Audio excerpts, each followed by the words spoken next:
दोस्तों नमस्कार, मैं हूं आपके साथ रामकृष्ण शुक्ला। उत्तर प्रदेश में सियासी मौसम गर्मा चुका है और पूरी तरीके से तमाम सियासी दल आगामी रण के लिए तैयारी कर रहे हैं, अपनी कमर कस रहे हैं। इसी के मद्देनज़र बहुजन समाज पार्टी ने सतीश चंद्र मिश्रा के नेतृत्व में अयोध्या से शुरुआत की है ब्राह्मण सम्मेलन की। बहुजन समाज पार्टी पूरे प्रदेश में ब्राह्मण सम्मेलन के जरिए ब्राह्मण वोट कार्ड खेल रही है और ब्राह्मणों को अपना बनाने के लिए पुरजोर कोशिश कर रही है। और कोशिश ये भी कि 2007 में जिस तरीके से पार्टी ने ब्राह्मणों को अपने साथ किया था, कुछ उसी तरीके से कारनामा दिखाए और 2022 के चुनाव में सत्ता में वापसी करे। लेकिन मायावती और बहुजन समाज पार्टी का ये दांव कितना सफल होगा और कितना कारगर होगा, इसे जानने के लिए आज हम इस वीडियो में विश्लेषण करेंगे और पड़ताल करेंगे लोगों के जरिए कि आखिर उनका क्या मानना है। यूपी में ब्राह्मण क्यों है जरूरी? मायावती को 14 साल बाद क्यों आई ब्राह्मणों की याद? आखिर मायावती ने क्यों खेला ब्राह्मण कार्ड? अगले साल उत्तर प्रदेश में विधानसभा चुनाव होने हैं। इसे जीतने के लिए सभी राजनीतिक पार्टियां हर तरीके का हथकंडा अपनाने में जुटी हैं। कोई धर्म के नाम पर तो कोई जाति के नाम पर वोट मांग रहा है। मायावती को भी 14 साल बाद ब्राह्मणों की याद आई है। सबसे पहले 2007 में मायावती ने ब्राह्मण दलित की सोशल इंजीनियरिंग की थी। तब ब्राह्मणों ने दिल खोलकर मायावती को वोट भी दिया और मुख्यमंत्री की कुर्सी तक भी पहुंचाया था। यूपी की सियासत में ये दूसरी दफा था जब ब्राह्मणों ने अपनी परंपरागत पार्टी कांग्रेस या फिर बीजेपी को छोड़कर किसी अन्य पार्टी का दामन थामा हो और उसे वोट कर सत्ता तक पहुंचा दिया हो। इससे पहले जनेश्वर मिश्र के रहते बड़ी संख्या में ब्राह्मण समाजवादी पार्टी से भी जुड़े थे। 10 पॉइंट में समझें।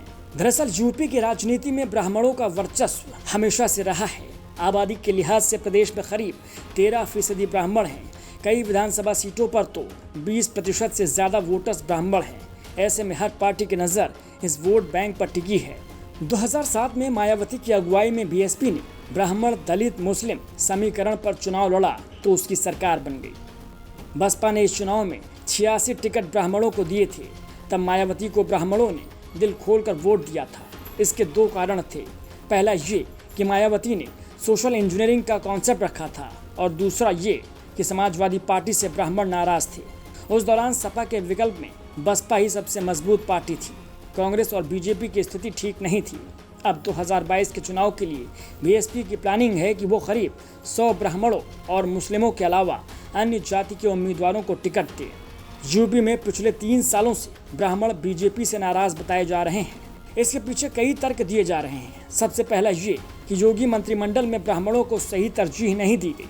56 मंत्रियों के मंत्रिमंडल में केवल 8 ब्राह्मणों को ही जगह दी गई। लेकिन दिनेश शर्मा और श्रीकांत शर्मा को छोड़ किसी को भी अहम विभाग नहीं दिए गए।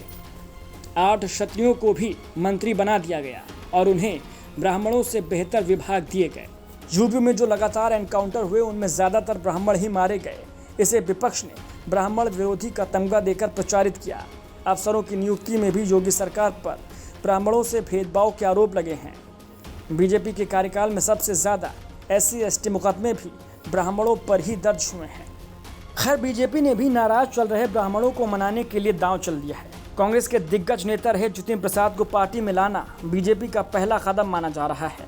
बसपा प्रमुख मायावती ने पार्टी से ब्राह्मणों को जोड़ने का जिम्मा राष्ट्रीय महासचिव और राज्यसभा सांसद सतीश चंद्र मिश्र को दिया है। मिश्र कोरोना वायरस की लहर से पहले प्रदेश में 40 से ज़्यादा सभाएं कर चुके हैं। पार्टी के सूत्रों ने बताया है कि मंडलवार और जिलों को मिलाकर ये ब्राह्मणों के दबदबे वाली विधानसभा सीटें हैं। भाई साहब, आपका नाम बता दें। मेरा नाम रामभूषण है। रामभूषण, ये बताएं कि बहुजन समाज पार्टी जो है वो ब्राह्मण सम्मेलन करा रही है कल से प्रदेश भर में। क्या लगता है आपको कितना कामयाब होने वाला है? कामयाब कितना होगा ये तो मैं नहीं कह सकता, लेकिन हाँ, मुझे नहीं लगता ब्राह्मण बहुत ज़्यादा सपोर्ट करेंगे, क्योंकि जैसा हमने खुद ही देखा है कि अभी तो ब्राह्मण जो लोग हैं वो लोग अभी तो सब जहाँ पे होना चाहिए वहीं है। मुझे नहीं लग रहा है ज़्यादा कामयाब। मतलब आपको लगता है कि ब्राह्मणों की स्थिति कोई अच्छी नहीं हुई है 2007 से 2012 के दौरान जब मायावती की सरकार रही, आप ये कह रहे हैं? नहीं, मुझे इतनी नॉलेज तो नहीं है। उनकी स्थिति क्या थी, लेकिन अभी मुझे ऐसा लग रहा है, इस टाइम को देखकर ऐसे लग रहा है कि नहीं, अभी इनको ज़्यादा सपोर्ट नहीं मिल पाएगा। अच्छा, क्या लगता है ब्राह्मण इस समय किसके साथ है, किस पार्टी के साथ है? यार तुम क्या क्या। रणधीर सिंह, आप ये बताइए कि बहुजन समाज पार्टी जो है वो ब्राह्मणों को साथ देने के लिए ब्राह्मण सम्मेलन करा रही है, क्या लगता है आपको, ब्राह्मण साथ देंगे? भैया देखिए, यूपी उत्तर प्रदेश की राजनीति ही क्या नाम है, धर्म जाति की राजनीति है, चाहे वो कोई भी हो, चाहे अखिलेश हो, चाहे बीजेपी हो, चाहे बीएसपी हो। अब वो किसको साथ लेकर के चल रही हैं, ये तो उन पर ही डिपेंड करता है। भाई साहब, आपका नाम बता दें। हाँ, सुनील तिवारी। सुनील तिवारी जी, बहुजन समाज पार्टी जो है वो प्रदेश भर में ब्राह्मण सम्मेलन करा रही है, कैसे देखते हैं इसको और क्या कहेंगे इस बारे में? इस बार तो मुझे ऐसा लगता है कि हम पंडितों को पूरा सपोर्ट देंगे उन्हें, क्योंकि योगी आदित्यनाथ ने तो अब तक हम पंडितों को कुछ ऐसा दिया नहीं। हाँ, ये जरूर दे दिया कि आप हिंदू हैं और मैं मुस्लिम हूँ, तो मतलब ये पता चल गया है कि कौन हिंदू है कौन मुस्लिम है। हर एक के, जैसे मैं दुकानदार हूँ तो मुझे पता है कि हमारी मार्केट में कितने हिंदू हैं, कितने मुस्लिम हैं, कितने बैकास्ट हैं, तो ये चीज़ हमें पता चल गई है। तो अब जनता का क्या है, जनता का अब भाई मैं पंडित हूँ तो मुझे तो कुछ ऐसा मिला नहीं, और ना ही ऐसा कुछ लॉकडाउन में देखने को मिला कि कुछ बेनिफिट मिला हो लॉकडाउन का। और हम लोग की शॉपें ही बंद थी, तो हम लोग वैसे ही गरीबी हालात में चल रहे थे। जहाँ हम लोग 5 स्टाफ बियर करते हैं तो वहाँ मतलब खुद ही काम कर रहे हैं, जो कि कभी हम लोगों ने किया नहीं। तो मेरे हिसाब से तो फुल समर्थक रहना चाहिए हम लोग को, और पूरा सपोर्ट देना चाहिए, जिससे बसपा आए और हम लोग को कुछ तो रिलीफ मिले। क्योंकि हमें तो ऐसा लगता है कि भाई इस टाइम तो केवल हम लोग से खून चूसा जा रहा है, चाहे वो सिलेंडर के नाम पे हो, चाहे पेट्रोलियम में हो, और चाहे जैसे एक जीएसटी सीरीज़ थी, जीएसटी ला दिए, और जीएसटी लाने का हमें बेनिफिट तो कुछ ऐसा नज़र नहीं आया। अच्छा, एक बहुत अहम सवाल मैं आपसे जानूंगा कि कांवड़ यात्रा जो हमारे सावन में, पवित्र सावन के महीने में होती है जी, कांवड़ यात्रा पर प्रतिबंध लगा दिया और बकरीद पर छूट दी है, क्या कहेंगे? कांवड़ यात्रा तो हमारी कई सालों से चली आ रही है और हमारी परंपरा में भी है, तो उसमें तो मेरे हिसाब से तो अगर बाउंड किया तो ये तो गलत है। क्योंकि हम लोग भी दुकानदार हैं, और हम लोग कांवड़ यात्रा जब जाती थी तो साथ में, जैसे हमारे पास में एक नीलगिरी कॉम्प्लेक्स पड़ता है यहाँ पे, तो वहाँ पे कांवरियों के लिए हम लोग ने फल फ्रूट और पानी की व्यवस्था, और जगह जगह पे कैंप लगे होंगे, आपने देखते हुए। तो एक वो इंसान मतलब किसी तरीके, जैसे जो नहीं पहुँच पाता है, वो किसी तरीके से कांवरियों को कुछ सपोर्ट करके ये जाहिर करना चाहता है कि हम भी इसमें शामिल हैं और कुछ पुण्य हमें। पंचायत के चुनाव करा दिए तब कोरोना नहीं था, ब्लॉक प्रमुख के चुनाव करा दिए तब भी कोरोना नहीं था, लेकिन जब कांवड़ यात्रा का समय आया, सीज़न आया, तब आप कहते हैं कोरोना हो जाएगा। देखिए, जब अपना काम बन जाए तो कोरोना नहीं है, और जब दूसरे का काम बनना हो तो कोरोना है। यही तो नीति है, वो क्या कहेंगे। तो सरकार की इस नीति पर क्या कहेंगे?